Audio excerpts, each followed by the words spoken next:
कार्यक्रम के उद्घाटन सत्र को संबोधित करने के लिए मेरे पास कुछ है क्या, ये मेरे लिए बहुत बड़ा प्रश्न चिन्ह है। और मैं तो जब भी भाग्यवश ऐसे अवसर पाता हूं तो विज्ञान परिषद से अपने जुड़ाव को ही कुरेदता। मैं बड़ा भाग्यशाली हूं कि 110 वर्ष की जो संस्था है उसके ये 110 वर्ष के उपलक्ष्य में जो हम कार्यक्रम आयोजित कर रहे हैं उसमें उद्घाटन सत्र को संबोधित करने का हमें अवसर मिला। जब मैं अपने को इतनी बड़ी संस्था के सामने रखता हूं तो अपने को बच्चे के रूप में पाता हूं और उसी बच्चे के भाव को आपके सामने रखने की कोशिश करता हूं। मुझे याद आ रहा है कि जब विज्ञान परिषद के 100 वर्ष पूरे होने को 10 वर्ष बाकी थे तब भी श्रद्धेय गुरुवर प्रोफेसर मिश्र ने मुझे यह अवसर दिया था कि मैं आऊं और अपने भाव प्रकट कर रहे हैं। और ऐसा संयोग है कि जब ये संस्था अपने 100 वर्ष के ऊपर 10 वर्ष पार कर चुकी है तो मुझे फिर से एक बार यहाँ खड़ा किया गया है। तो प्रोफेसर मिश्र मेरे गुरु हैं और गुरु का एक प्रमुख काम ये भी होता है कि वो समय समय पर परीक्षा लेता रहता है। तो ऐसे ही वो प्राय मुझे ऐसी परीक्षा के लिए खड़ा कर देते हैं और मैं कितना परीक्षा में उत्तीर्ण हो पाता हूँ ये आप लोग अच्छी तरह से जानते हैं। तो हमारा तो जो है उसके अलग ही है उसका मामला। तो विज्ञान परिषद के समय को मैं पोडियम पे घड़ी रखे बोलता हूँ, ये मेरी आदत है। तो समय की मर्यादा को ध्यान में रखते हुए हमारी शाखा खुली और हमारे शाखा के कुछ ही वर्षों में प्रोफेसर मिश्र जी ने मरु अंक भी निकाला। इसमें मरुस्थलीय लेखों के वैज्ञानिकों के लेख थे। तदनंतर हमारी शाखा और हमारी एक उपलब्धि सबसे बड़ी है जो शायद प्रोफेसर पांडे जी के उद्देश्यों को सार्थक बनाएगी। हमने अंग्रेजी माध्यम की स्कूलों में जोधपुर संभाग के अंदर जाके हिंदी में भाषण दिया। हमारे जो है और ये अनवरत परंपरा पिछले 30 साल से चल रही है। आपने तो एक दो विद्यालयों में करवाए होंगे, बुरा मत मानना। हम अनवरत रूप से जो है जोधपुर की जहाँ अंग्रेजी माध्यम की स्कूलें हैं, हिंदी माध्यम की सभी में जाते और हम पुरस्कार भी देते हैं बच्चों को। जैसे कोई ऐसा संसार जैसे विश्व जल दिवस आ रहा है 22 तारीख को, स्वास्थ्य दिवस आता है, उनके लेखों का मूल्यांकन उनके अध्यापक अध्यापिकाओं से करवाते हैं। हम तो जाके उनको पुरस्कार देते हैं विज्ञान परिषद प्रयाग जोधपुर शाखा की ओर से। और हमें क्लबों में भी दिया और आपको आश्चर्य हुआ हमारी ईश्वर की तरफ से बहुत ज्यादा लोगों से संपर्क है। पुलिस ट्रेनिंग सेंटर में हम गए जहाँ पुलिस आरक्षियों को करके हमने लेक्चर दिया और मेंबर बनाए उसको संस्थान को। बीएसएफ में गए, हम सेना के कार्यालय में गए, हमारे कोई परिचित थे, उन्होंने कहा हमारे नरेंद्र सिंह राठौड़ है उनकी सेना के कोई कमांडेंट बनने वाले थे, उनके आप हमारे यहाँ सैनिकों को दीजिए। तो हमने बीएसएफ के कर्मियों को जल के बारे में, स्वास्थ्य के बारे में, कीटों के बारे में उनको दिया। और हमारा जो परिषद की जोधपुर शाखा का जो है प्रचार प्रसार इतना हुआ कि शिक्षा विभाग की जब विज्ञान मेले इत्यादि आयोजित करता है तो हमारी राय लेता है। तो हमारा ये जो है डाउन टू अर्थ जिसको हम कह सकते हैं, इसमें हमको कोई आवश्यकता नहीं है। बच्चों के अंदर हमने बहुत ज्यादा काम किया, बच्चों को खूब पुरस्कार दिए और जो है उसके आसान लाभ हुए। एक मैं आपको दृष्टांत दे दूंगा। एक बच्चा एक गीतांजलि स्कूल में मैं और माधुर साहब और हमारे डॉक्टर मेहरा है, हम लोग गए थे। तो हमने कहा पानी इतना ही पियो जितनी प्यास हो। तो वो बच्चा जो है, मैं तो नहीं जानता था, उनकी शादी में मिला मेरे को कि अंकल आप हमारी स्कूल में गया था, आज मैंने जो पानी को वेस्ट नहीं किया इतना पानी। मैंने कहा किसी को किसी ये जो संस्कार है किसी के अंदर पड़ेंगे, इस संस्कारों का विद्यारोपण होगा तो उसके कालांतर में अच्छे परिणाम होंगे। तो हमारा स्कूलों के अंदर निरंतर कार्यक्रम कर रहा है।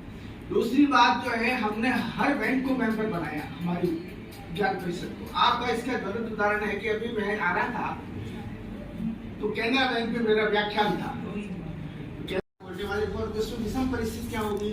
वहाँ एक प्रोफेसर गांगुली है, वो स्वयं 2.5 महीने से बीमार थी, उनके पिताजी का निधन हो गया, तो ऐसे विषम पारिवारिक परिस्थितियों के कारण खुली नहीं। बाकी मैं उनको भी यहाँ लाने का प्रयास मेरा था। एक मेरे हैदराबाद में भी शाखा खोलने की है, तो दक्षिण उत्तर पूर्व पश्चिम जो है मेरा शिव संकल्प है। भगवान आशुतोष जब कृपा करेंगे तो 2 क्षेत्रों में भी मैं शाखा खोलने के लिए प्रयास हूँ। ईश्वर की कृपा होगी तो ये शाखाएं भी कालांतर। हम सितारे हैं तुम्हें बुलाते हैं आज, चांद न हो तो रात की बात कौन करे। विज्ञान परिषद की बात अपनी है, तुम हमारे हो, आओ हम आपस की बात करें। रिस्पेक्टेड प्रोफेसर शिव गोपाल जी मिश्र, प्रोफेसर पांडे जी, सभी शाखाओं से पधारे हुए सम्मानित अतिथिगण,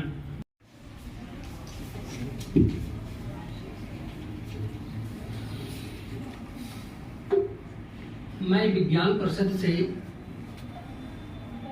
1987 से जुड़ा हुआ हूँ। छात्र जीवन से जब मैं MSc AG कर रहा था तो उस समय परम पूज्य गुरुवर जो मंच पर मंचासीन हैं, सर्वप्रथम मैं उनके चरणों में सशक्त नमन करता हूँ। और गुरुतुल प्रोफेसर कृष्ण बिहारी पांडे जी भी सभागार में उपस्थित हैं, मैं उनके चरणों में भी नमन करता हूँ। और इस सभागार में हमारे 3 गुरु भाई बैठे हुए हैं, मैं उनको भी प्रणाम करता हूं। और जो विभिन्न विज्ञान परिषद के शाखाओं से प्रतिनिधि आए हैं, उन सभी को मैं प्रणाम करता हूं। और परम पूज्य गुरुवर के कृपा से और उनके मार्गदर्शन में मैं विज्ञान परिषद प्रयाग शाखा चित्रकूट की स्थापना के लिए उन्होंने मुझे मार्गदर्शन दिया। और उन्होंने मुझसे कहा कि उमाशंकर जी, आप अपने यहाँ अपने विश्वविद्यालय में चित्रकूट धाम में विज्ञान परिषद प्रयाग की एक शाखा खोलिए, और उसके लिए कम से कम 25 मेंबर या सदस्य की आवश्यकता है। मैं अपने विश्वविद्यालय के जो प्रोफेसर लोग थे उनसे निवेदन किया, और निसंदेह उसमें 25 लोग उसकी सदस्यता ग्रहण किए, और विज्ञान परिषद प्रयाग शाखा चित्रकूट की स्थापना की गई। और उस समय हमारे यहाँ हमारे महात्मा गांधी चित्रकूट ग्रामोदय विश्वविद्यालय के कुलपति प्रोफेसर टी करुणाकरण जी थे, जो दक्षिण के रहने वाले थे।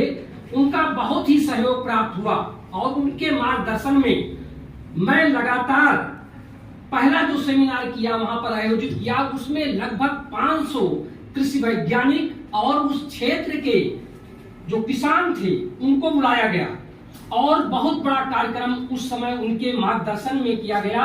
और यहाँ से चित्रकूट प्रयाग से हमारे बड़े भाई डॉक्टर डी ओझा जी हैं, इन सभी को उस कार्यशाला में बुलाया गया और बहुत अच्छा कार्यक्रम किया गया। फिर सभागार विज्ञान परिषद की कार्यकारिणी गठित की गई, और उस कार्यकारिणी में जो वैज्ञानिक तकनीकी शब्दावली आयोग के चेयरमैन थे डॉक्टर हरीश कुमार जी, उनको सभापति बनाया गया। और उनके नेतृत्व में, क्योंकि उस समय आयोग से जो हम लोगों को पैसे मिलते थे, जो फंड मिलता था, उसके माध्यम से ही इस तरह की योजनाएं, इस तरह से कार्यशालाएं हम लोग आयोजित करते थे।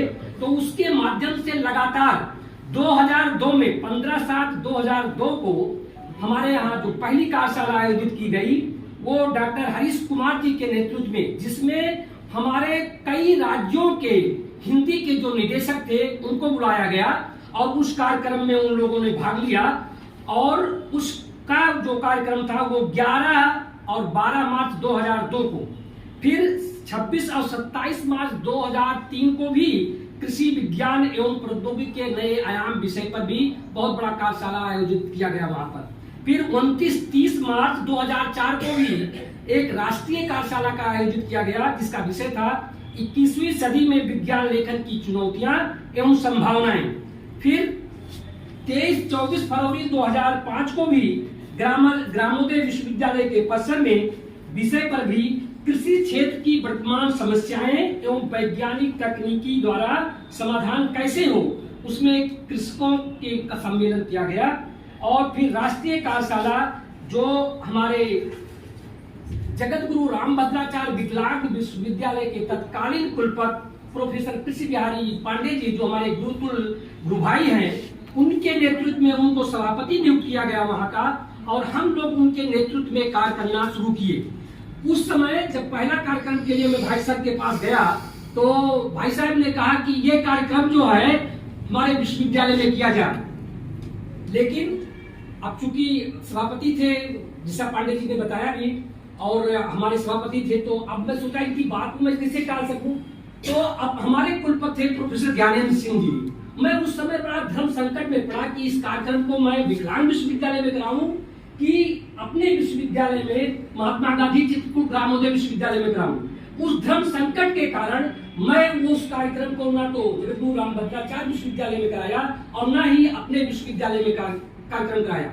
उस कार्यक्रम को मैं दोनों के मध्य में रामायण मेला परिषद, जो बहुत बड़ा परिसर है, मैं वहां के अध्यक्ष से निवेदन करके उस स्थान को लिया, किराए पर लिया, और वहां पर मैं दोनों कुलपति को, प्रोफेसर कृष्ण बिहारी पांडे जी को अध्यक्ष के रूप में और मुख्य अतिथि के रूप में अपने कुलपति जी को बुलाया, और उस कार्यक्रम को बहुत अच्छे तरीके से, आप लोग सभी लोग गए ही थे, उस कार्यक्रम को देखा होगा। तो कभी कभी ऐसा धर्म संकट पड़ जाता है, कभी जो कुलपति लोग आते हैं उनको भी देखना पड़ता है और अपने लोगों को भी देखना पड़ता है, उन विषम परिस्थितियों में भी कार्य को करना पड़ता है। लेकिन उसके बाद जब हमारे प्रोफेसर कृष्ण बिहारी पांडे जी जब हमारे ग्रामोदय विश्वविद्यालय के कुलपति नियुक्त हुए, 1 महीने बाद, क्योंकि शुरुआत में मैं मिलने गया, लेकिन कुछ ऐसी परिस्थितियां थी कि मैं मिल नहीं पाया।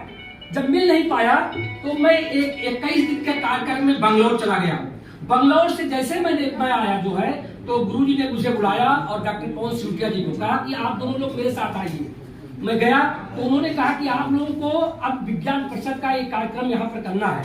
जैसा गुरुजी ने बताया था कि संगणक में विज्ञान की तकनीकी शब्दावली का प्रयोग, तो उसी पहला कार्यक्रम वो जो शुरू किया गया वो 10 मार्च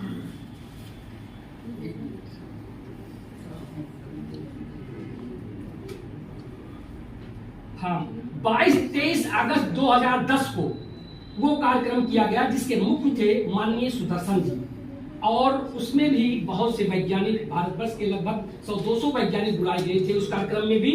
और उस समय से 2010 से सन 2013 तक थे, और लगातार साल में 2-2 कार्यक्रम होते थे।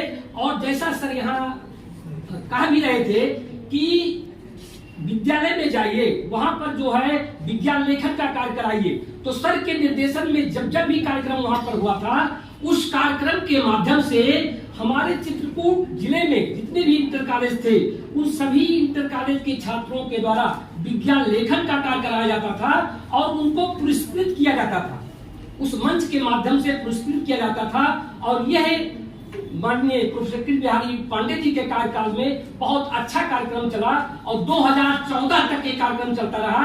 लेकिन कुछ स्थितियां, परिस्थितियों के कारण 2014 के बाद विज्ञान परिषद चित्रकूट इस दिशा में कोई भी विशेष कार्य नहीं कर पाया, जब जो लगभग 8-9 साल का कार्यकाल चल रहा है। लेकिन मैं आज ये मंच से वादा करता हूं कि ये जो हमारे ओझा जी की प्रेरणा से सभी लोग सब यहाँ उपस्थित हुए हैं, इससे एक हम लोगों को भी एनर्जी मिल रही है, और इस दिशा में निसंदेह आने वाले समय में मैं ये प्रयास करूंगा कि इस क्षेत्र में अधिक से अधिक विज्ञान लेखन के कार्य में, या क्षेत्र के जो इंटर कॉलेज है उनके छात्रों के बीच में जाकर के इस कार्यक्रम को आगे बढ़ाऊं। इन्हीं शब्दों के साथ धन्यवाद। एवं विज्ञान परिषद विभिन्न माध्यमों से हम सभी को ज्ञान अर्जन के मौके प्रदान करता रहा है, पहले भी अभी भी कर रहा है। चाहे वो विज्ञान पत्रिका हो, विज्ञान अनुसंधान पत्रिका हो, यहाँ आयोजित होने वाले व्याख्यान हो, यहाँ आयोजित होने वाले सेमिनार हो, वर्कशॉप्स हो, देश विदेश की वर्कशॉप्स, कार्यशालाएं विज्ञान परिषद के सभागार में बड़े बृहद स्तर पर आयोजित होती हैं, और हम स्थानीय शाखा के होने के कारण उन सभी में हम सहभागिता कर पाते हैं। तो इसके लिए हम सभी एक तो आभारी हैं विज्ञान परिषद प्रयाग के, और दूसरा हम इस मामले में हम कहेंगे कि हम संपन्न हैं कि हम लोकल हैं, तो हमें बहुत ज्यादा उसका फायदा मिलता है।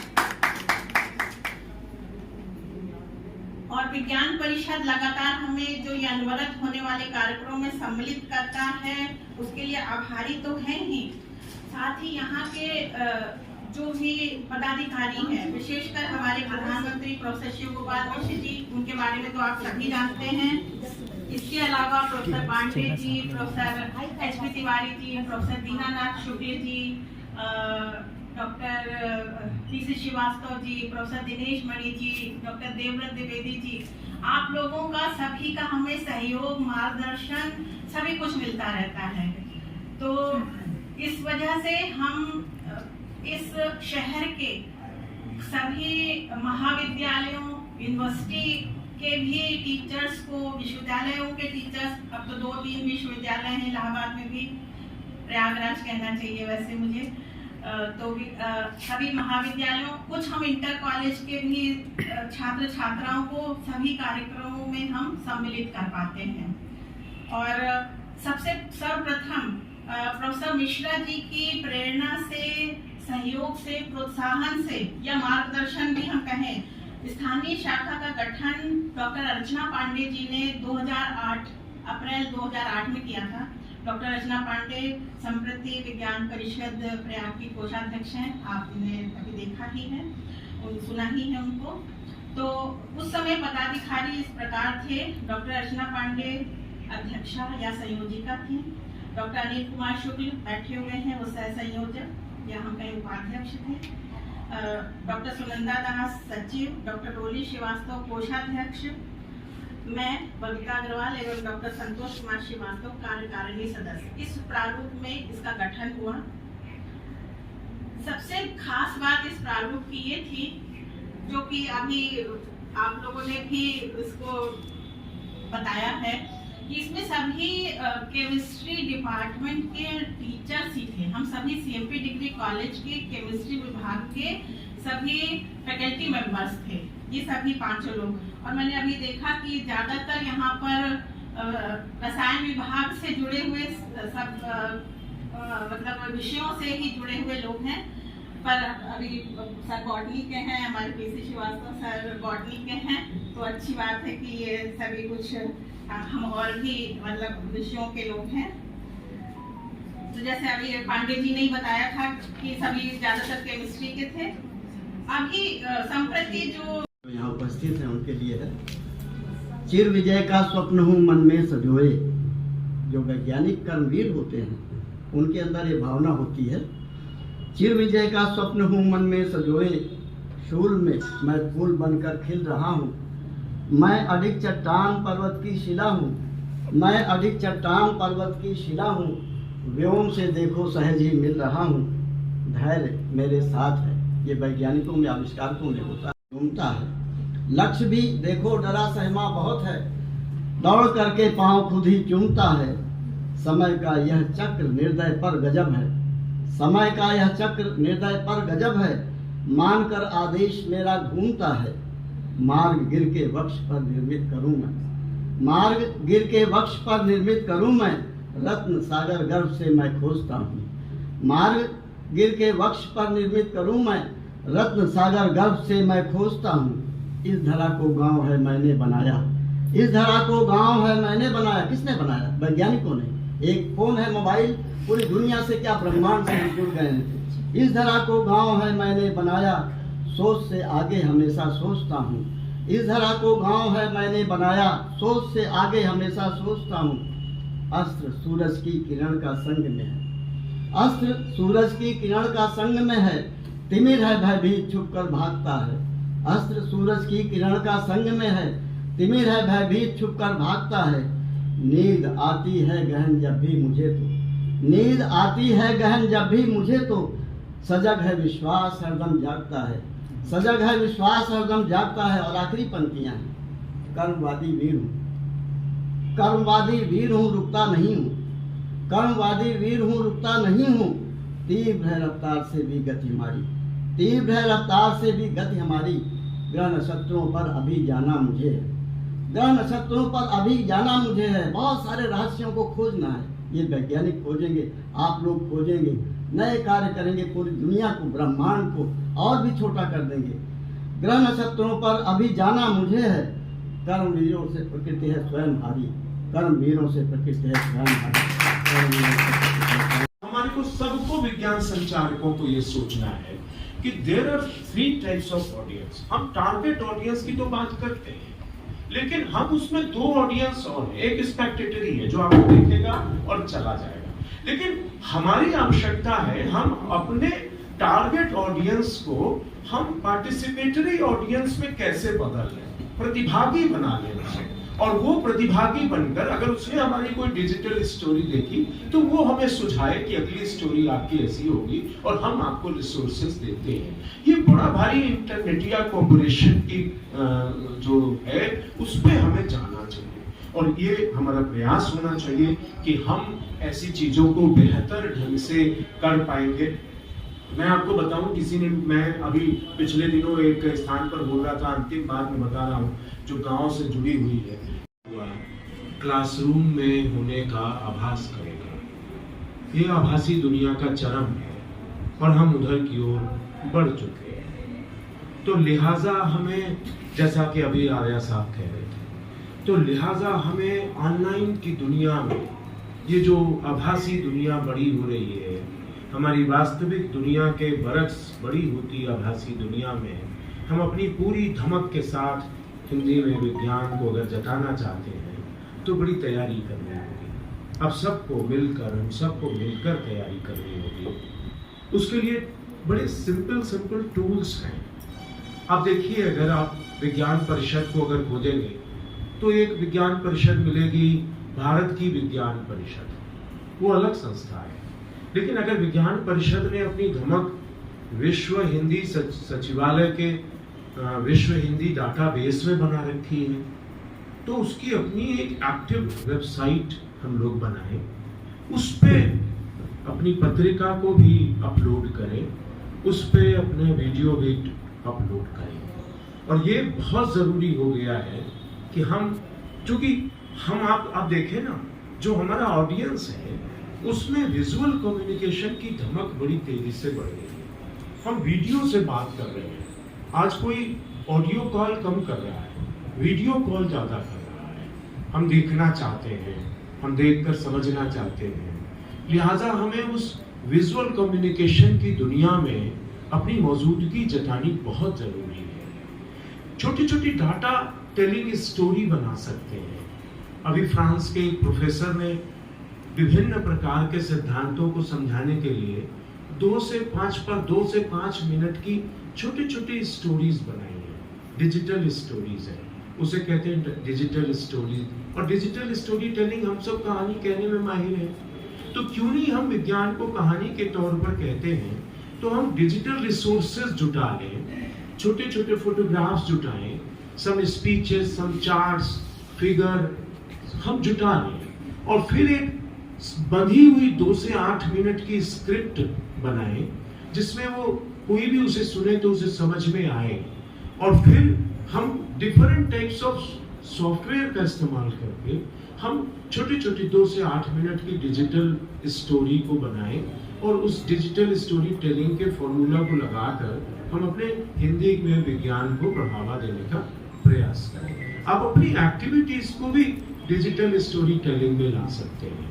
There are several types of digital storytelling और उसमें एक है डाटा स्टोरी टेलिंग। आज दुनिया में डाटा जर्नलिज्म को लेकर इतना काम, डाटा कम्युनिकेशन इस समय इतना महत्वपूर्ण हो गया है आंकड़ा, और उन रिसर्च स्कॉलर्स के लिए, उन अध्येताओं के लिए बहुत जरूरी है। तो लिहाजा हम इस तरफ भी छोटे छोटे प्रयास करें। इसमें हमें YouTube के जैसे वीडियो बनाने की भी जरूरत नहीं है। हमें छोटे छोटे फोटोग्राफ्स लेने हैं, अपने चार्ट लेने हैं, हमें अपने फिगर लेने हैं, एक स्टोरी लेना है और अपनी आवाज में अच्छी सी आवाज हो, हमारा उच्चारण अच्छा हो, हमारा जो हम लोग कहते हैं रेडियो में वॉइस मॉड्यूलेशन अच्छा हो, और उसका हम उपयोग करते हुए अपने नरेशंस को बनाएं। कितने टाइम के नरेशन के साथ कौन सी फोटो चलेगी हम तय कर ले, और फिर उस सॉफ्टवेयर में सारी कुछ चीजें डाल दें, हमारी स्टोरी तैयार हो जाती है। और फिर हम उसे अपनी वेबसाइट पर या ऑनलाइन हम विजिबल हो। इस विजुअल कम्युनिकेशन के समय में अगर हम बहुत सारा काम कर रहे हैं लेकिन हम विजिबल नहीं है तो आपको कोई नहीं जानता। और आज के समय में अगर किसी विद्यार्थी को किसी भी चीज की जरूरत होती है तो सबसे पहले वो इंटरनेट और गूगल देवता के शरण में जाता है।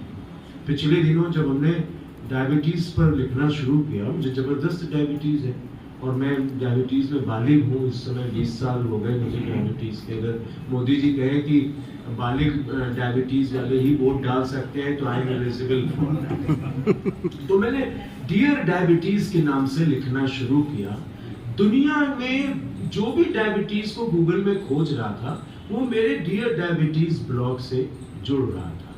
फिर मैंने एक किताब अभी दी है जो आ जाएगी, डियर डायबिटीज, अगर तुम न होते तो दुनिया कैसी होती हमारी, हम कैसे होते थे। यार सेवरल टाइप्स ऑफ, जैसे उसमें बड़े अच्छे अच्छे संस्मरण मैंने डाले। एक आदमी आया और उसने कहा कि भाई साहब मुझे डायबिटीज है और मेरे आगे बीवी बच्चे बैठकर खाते हैं और मुझे नहीं देते हैं। तो हमने कहा आप अपने आगे कैसे पाप होने दे रहे हैं? बोले पाप क्या? हमने कहा अरे उनको डायबिटीज करवा रहे हैं आप, परहेज उनको करना है, आपको थोड़ी ना करना है। आप तो डायबिटीज हो गई, अब आप दवा खाइए और मिठाई छीन कर खा जाइए उनसे कहिए परहेज तुम लोग करो ताकि मेरी तरह तुम्हें डायबिटीज ना हो।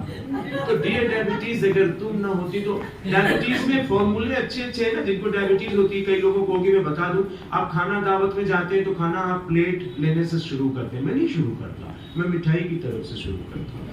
तब तक पत्नी उधर प्लेट लेकर कचौड़ी लेकर आती है, मिठाई खत्म करके उनके बगल में खड़ा हो जाता है। कुछ लेंगे नहीं क्या? हमने कहा बढ़ी हुई है, बस बाहर का खाना ठीक नहीं है। हम ऐसे लोगों को हृदय से प्रणाम करते हैं विज्ञान को जो जन जन के बीच आम करते हैं और मिली है जिनकी बदौलत ये सारी शोहरत। हम ऐसे अपने गुरुवर को सादर प्रणाम करते हैं।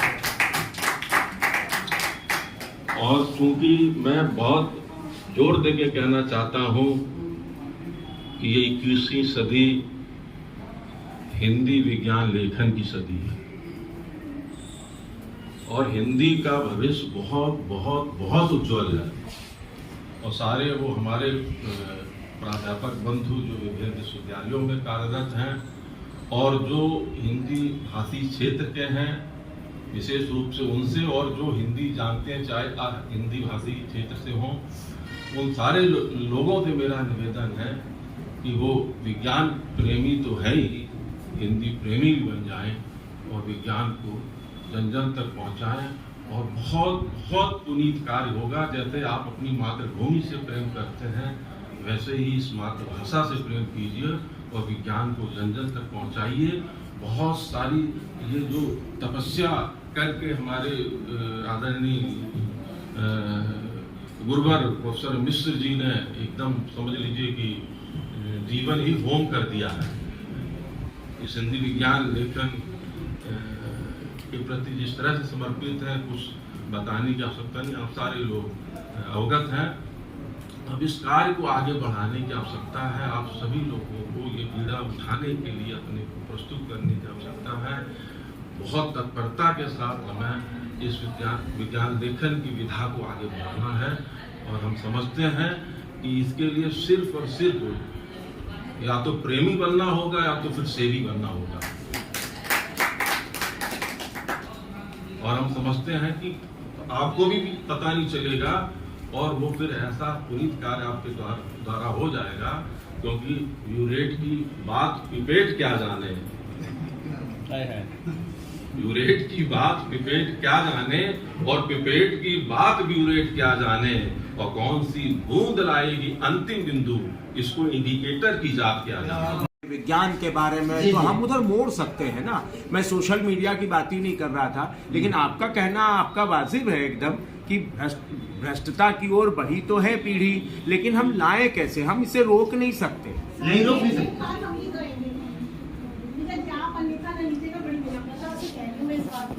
घर में चाकू होती है, अब आप उससे सब्जी और फल काट लीजिए और फिर उसको बड़ा कर लीजिए। तो चाकू की गलती थोड़ी है, तो मोबाइल की गलती थोड़ी है। उसमें यूज भी कर सकते हैं और उसका मिसयूज भी कर सकते हैं। वही हमारी सोच और मानसिकता में है ना। वही बात है। बिल्कुल जैसे चाकू को आप कह सकते हैं, वैसे ही आप मोबाइल को नहीं, बिल्कुल ठीक, मोबाइल को दोष नहीं दे सकते। नहीं, हम सामान्य मोबाइल को दोष नहीं दे रहे हैं, वो तो रहेगा ही, वो तो रहेगा।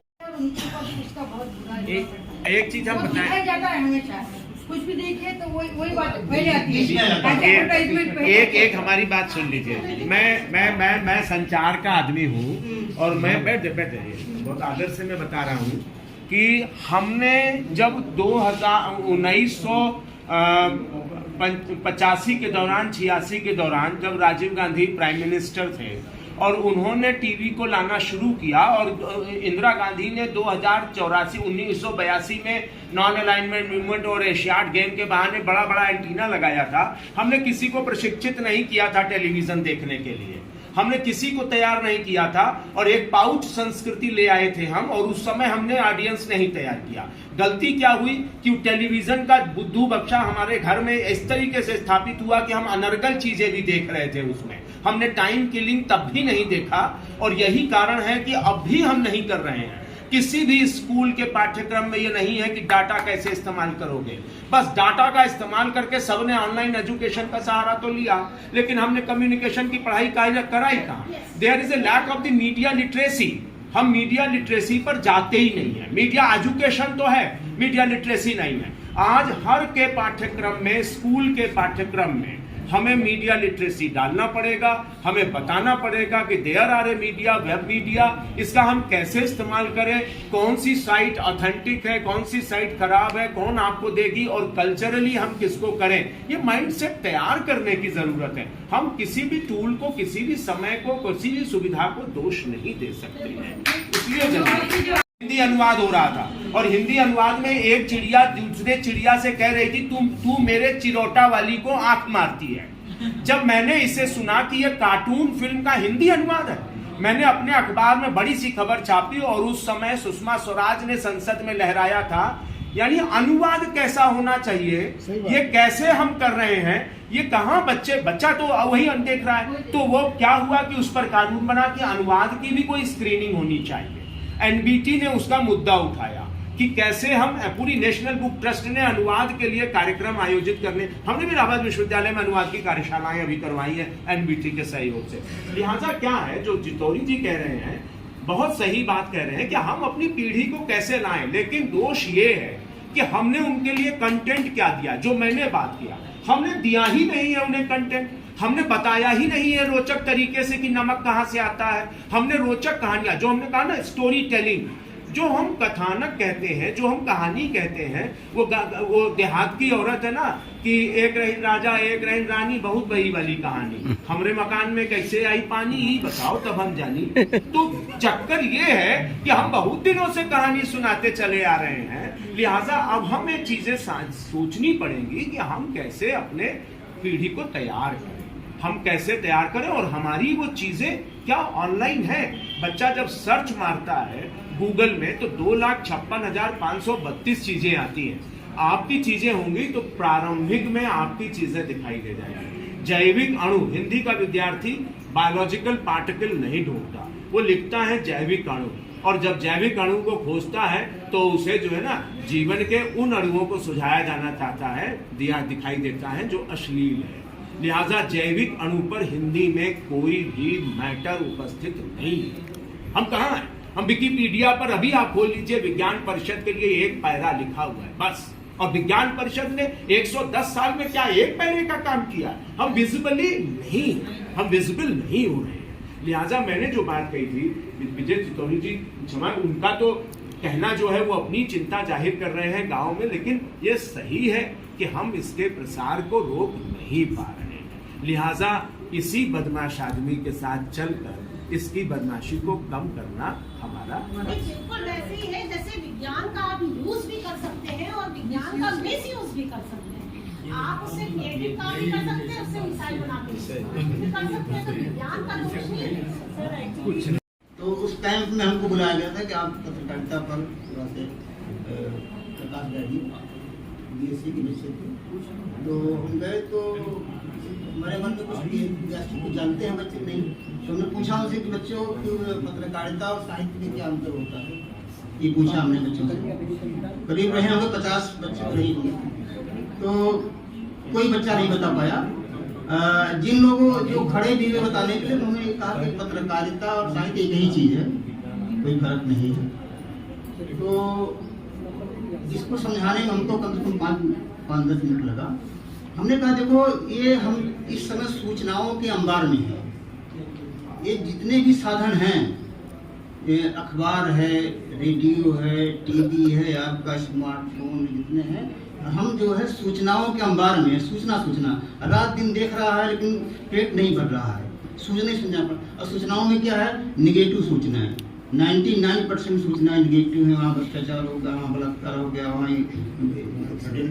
जैसा कि आप लोगों को पता है कि विज्ञान परिषद की स्थापना 10 मार्च 1913 को हुई थी। विज्ञान परिषद प्रयाग देश के विभिन्न राज्यों में फैले शाखाओं का महासम्मेलन आज दिनांक 18 मार्च 2023 को 110 वर्ष अपनी स्थापना के पूरे कर रही है। इस अवसर पर एक महासम्मेलन भारत के विभिन्न प्रांतों में स्थापित शाखाओं गुजरात, राजस्थान, मध्य प्रदेश, उत्तर प्रदेश स्थानीय मेरे आदरणीय गुरुवर कर रहे हैं, उनको सादर नमन। आदरणीय माथुर जी, आदरणीय विज्ञान भूषण श्री विजय सुधौरी जी, आदरणीय द्विवेदी जी एवं इस हमारे सभा कक्ष में उपस्थित हमारी जोधपुर शाखा से आदरणीय डॉक्टर ओझा जी, औरंगाबाद शाखा से डॉक्टर श्रीमती हेमलता मानखेड़े जी, हम ऐसे लोगों को हृदय से प्रणाम करते हैं, विज्ञान को जो जन जन के बीच आम करते हैं और मिली है जिनकी बदौलत ये सारी शोहरत, हम ऐसे अपने गुरुवर को सादर प्रणाम करते हैं। और चूंकि मैं बहुत जोर देके कहना चाहता हूं कि ये 21वीं सदी हिंदी विज्ञान लेखन की सदी है और हिंदी का भविष्य बहुत बहुत बहुत उज्जवल है।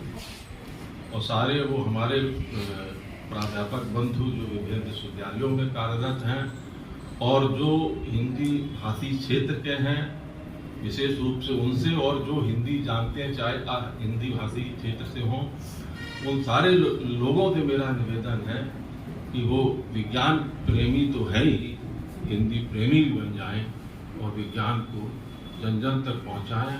और बहुत बहुत पुनीत कार्य होगा। जैसे आप अपनी मातृभूमि से प्रेम करते हैं, वैसे ही इस मातृभाषा से प्रेम कीजिए और विज्ञान को जन जन तक पहुंचाइए। बहुत सारी ये जो तपस्या करके हमारे आदरणीय गुरुवर प्रोफेसर मिश्र जी ने एकदम समझ लीजिए कि जीवन ही होम कर दिया है। इस हिंदी विज्ञान लेखन के प्रति जिस तरह से समर्पित है, कुछ बताने की आवश्यकता नहीं, आप सारे लोग अवगत हैं। अब इस कार्य को आगे बढ़ाने की आवश्यकता है। आप सभी लोगों को ये पीड़ा उठाने के लिए अपने को प्रस्तुत करने की आवश्यकता है। बहुत तत्परता के साथ हमें इस विज्ञान लेखन की विधा को आगे बढ़ाना है और हम समझते हैं कि इसके लिए सिर्फ और सिर्फ या तो प्रेमी बनना होगा या तो फिर सेवी बनना होगा। और हम समझते हैं कि आपको भी पता नहीं चलेगा और वो फिर ऐसा पुनीत कार्य आपके द्वारा हो जाएगा, क्योंकि म्यूरेट की बात पिपेट क्या जाने। ब्यूरेट की बात पिपेट क्या जाने, और पिपेट की बात ब्यूरेट क्या जाने, और कौन सी बूंद लाएगी अंतिम बिंदु, इसको इंडिकेटर की जात क्या जाने। आज मैं समाप्त करना चाहूंगा कि to love should be our motto, to love should be our motto. हम न किसी से हेट करें और नेशनल इंटीग्रेशन हो सर्वोपरि, मतभेदों को प्रेसिपिटेट करें, और हम आपस में ब्यूरेट पिपेट बन, हम आपस में ब्यूरेट पिपेट बन कुछ इस तरह टाइट्रेट करें कि सब मेरा भारत महान कहें, सब मिल इंडिया को ग्रेट करें। धन्यवाद।